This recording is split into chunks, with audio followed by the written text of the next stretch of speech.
Hey guys, I want to do something really stupid again. I'm not sure how many of you are familiar with footballers acting in movies, but a shocking number of them have done it. Last year I did a video where I watched only 4 of them, including Beckham in an action movie, and Zidane in one of the worst movies I've ever seen. But that video now has over 1,000 comments reminding me of the dozens of footballers I simply missed or forgot to include. Like Zidane, Neymar, Kane, Ronaldinho, Ronaldo, other Ronaldo? I didn't mention any of them. This has been eating away at the back of my head for over a year now, so I've decided that enough is enough. I'm transforming my room into a football movie theatre, and I'm not allowed to leave until I have watched every single footballer acting in a terrible movie. Because I have questions, like which are the footballers who are the best and worst actors? Yeah. There's awards. And if I paid actual film critics to rate their acting, what would they actually think? So get ready and grab your popcorn. Pun intended. Before we start, let me show you the setup for the next 3 days. Mini fridge for food, of course. The only time I can leave the room is for the toilet, and that's it. Some nice decorations, and the bed sheets have made an unexpected return. The screen, I am using my dual monitor setup for this, so I guess if I get bored, I can put something like, I don't know, Subway Surfers on there. I don't know. And the sofa. Most importantly though, we have the awards, which we're giving out at the end of the video. We have an award for the funniest footballer. This could be intentionally funny or unintentionally funny, just whoever makes me laugh the most. The biggest surprise is given to the footballer who exceeded my expectations the most with their acting. We have a wooden spoon for the worst footballer actor. And finally is the most prestigious award for the best footballer actor. You know what? It looks way better than it did online. So first up, we got Neymar in a movie titled X, The Return of Xander Cage. I have no idea what that means, how long Neymar's even in this for, or what it's even about. Yes! That was fun! Neymar low-key surprised me with how much he seemed to be enjoying his role. In the opening scene, he sat face-to-face with Samuel L. Jackson, who's trying to recruit him to his, special forces team. He's like, oh, my team's so cool and so strong and so badass. You want to join? And Neymar's like... Não sou herói, sou jogador de futebol. Anyway, then a robber then comes into the store and Neymar's like, huh, not on my watch. He grabs something from the kitchen, then volleys it into this man's face, and he saves the day. Yay! Woohoo! Yeah, everyone's saved! Let's go! Until 5 seconds later when a bomb hits the building and everyone, including Neymar, dies. Except they don't, because in the final scene of the movie, it's revealed that everyone in the accident somehow survived. I don't really know how that's possible. I'll see you later, X. But hey, at least Neymar's got something cool to do, so for that volley alone, he's getting a 7 out of 10. Later in the video, I'm going to be paying online film critics to rate some of these footballers. However, others like Ronaldinho, I'll just handle myself. Bro just randomly shows up half an hour in during a training montage, says literally nothing, kicks the ball, and leaves. Yeah, it's fair to say some footballers make incredibly small appearances in these movies, but nothing could have prepared me for what was next. So I've just finished watching Carlo Ancelotti in Star Trek Beyond. I have never seen Star Trek before, but you must be thinking, wow, that's a pretty big franchise. Carlo Ancelotti must have a pretty exciting role, right? Well, he plays a doctor and he appears in this scene here where he walks through a door. And that's it. That's the entire cameo. All he does is walk through this door, and we never see him again for the entire movie. Oh, 10 out of 10, perfection, oh, yes! I'm kidding. I can't give this more than a 5, I think is fair. But I just sat through the entirety of Star Trek Beyond just for the Real Madrid manager to do this. Ah! Yes! Brilliant!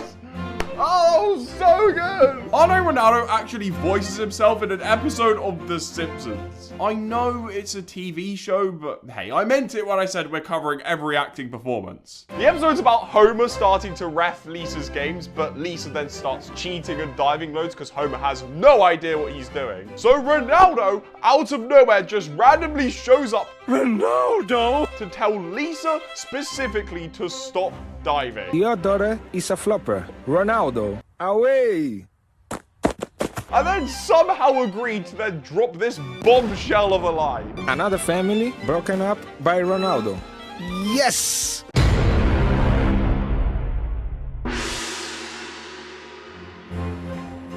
Overall, I'd say a pretty positive first day.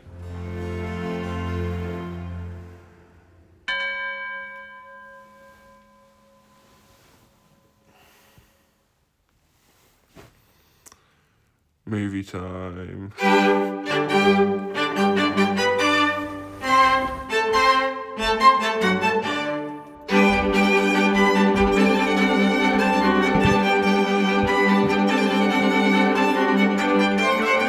Okay, things have just gotten a lot more interesting because the next footballer up is Paul Mullin, the Wrexham striker, apparently in Deadpool and Wolverine.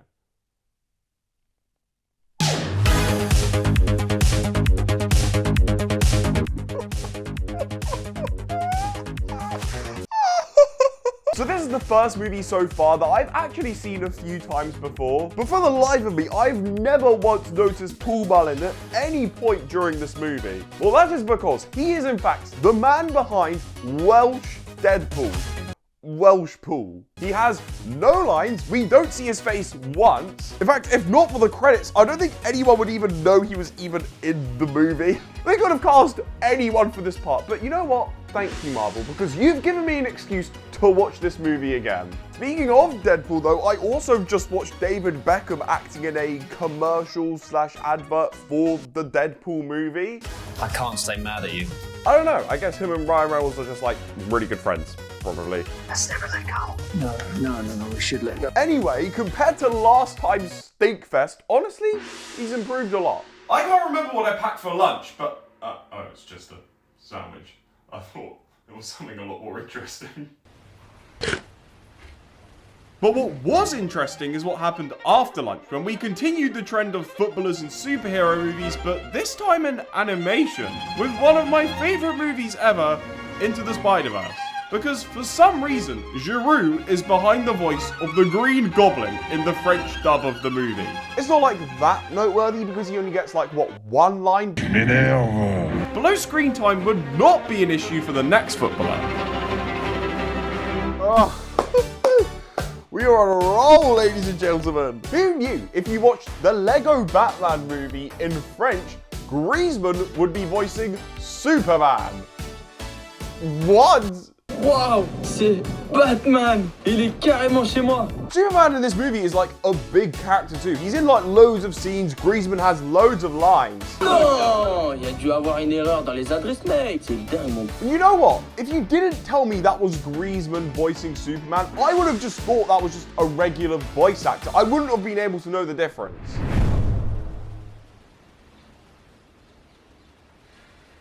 How am I so tired? I've literally done nothing all day. I've just watched movies. Yeah, I feel exhausted. Well, at least next up is a TV show.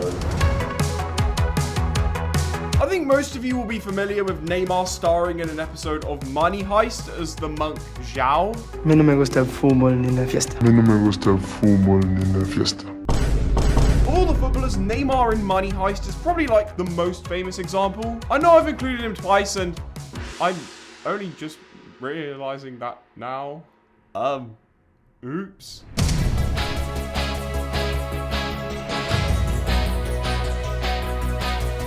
Cool, sweet, that's 2 commercials done. Firstly, my glorious King Ronaldo in The Swap, which I've seen a few times before. It's a Nike ad where this guy and Ronaldo like swap bodies and Ronaldo then becomes really bad at football until they swap back again right at the end. Then Kane in a recent commercial actually for a porridge brand. Hi everyone, I'm Harry. Very nice to meet you all.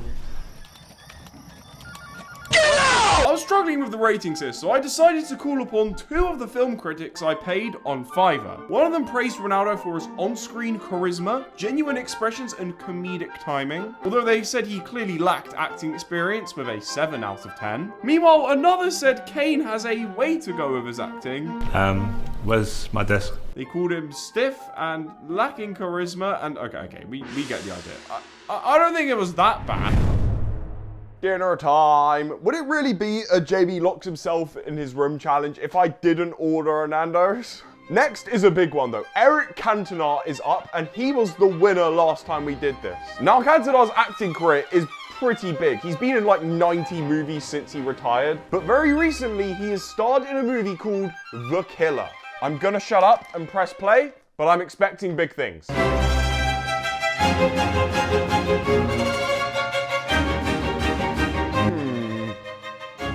Okay. So Cantona in this movie plays like the crime overlord of Paris. He's like the top of the food chain, the big villain, the bad guy. But I was just waiting for him to like enter the story properly. It gets to the halfway point and Cantona finally gets another scene and then he dies.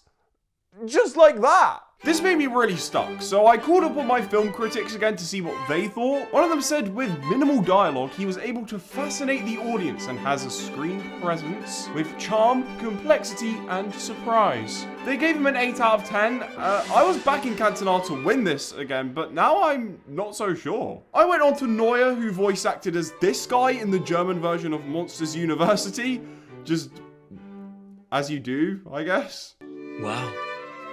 Ich wusste nicht mal, dass du da drin warst. I think it would have been really great had I not fallen asleep.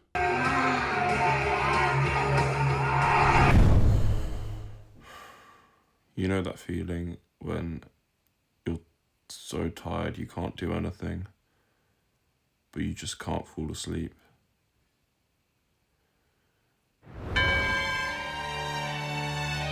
Day 94.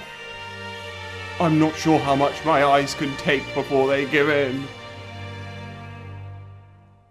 My body sinks to the ground. Freedom is a distant memory. But the movie marathon continues. Things are heating up now because next is the most highly requested footballer that you guys want me to react to, Vinnie Jones. Gotta be honest, I don't really know who that is. Let me give you a rundown. Played for Leeds, Sheffield United and Chelsea in the 90s, retired and then became an award-winning actor.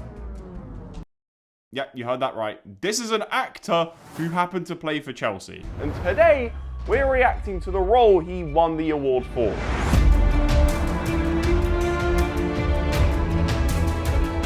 So I'm going to surprise none of you when I say it is unfair to compare anyone else in this video to him. Like, I've spent the past 3 days watching footballers attempt to act, so this was a bit of a shock to the system. The man is literally more of an actor than a footballer. Even the film critic who I paid gave him a 9.5. It would be totally unfair to include Vinnie Jones in this competition. So you know what? I'm disqualifying him. Yeah, for being too good. I can do that.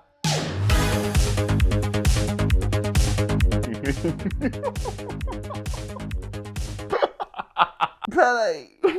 Pele is so funny. So I just finished a comedy called Bassett England Manager, where Pele plays a pundit in the movie. The movie is about England trying to win the World Cup, and as a pundit, Pele is asked who he thinks will win by an Englishman. Italy, Brazil, Argentina, Germany, Spain, France. Apart from them.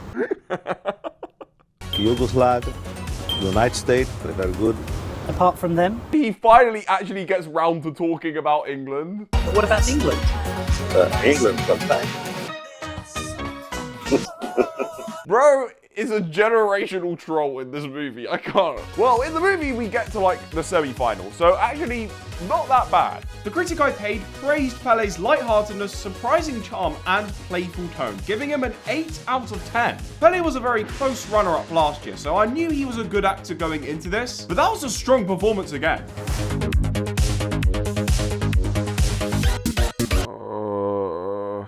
That was such a waste of time. Zidane doesn't even show up in this movie till like the last scene. He's in a wig and his character's called like Numerodics or something like that, and he's like doing skills and just insistent that he receives a kiss on the cheek.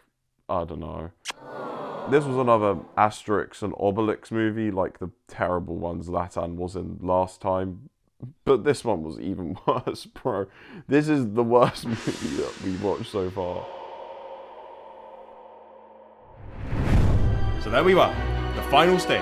Gary Lineker in Bend It Like Beckham. Over 25 hours of content consumed. My brain was full to burst.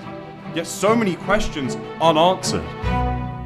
Like, what happens to the funniest actor award? Is it R9 from The Simpsons? Ancelotti's 1 second of fame? Neymar exploding? It could go anywhere. The biggest surprise, who gets that? Giroud's Green Goblin? Pele roasting England? Griezmann as Superman? Anyone could win it.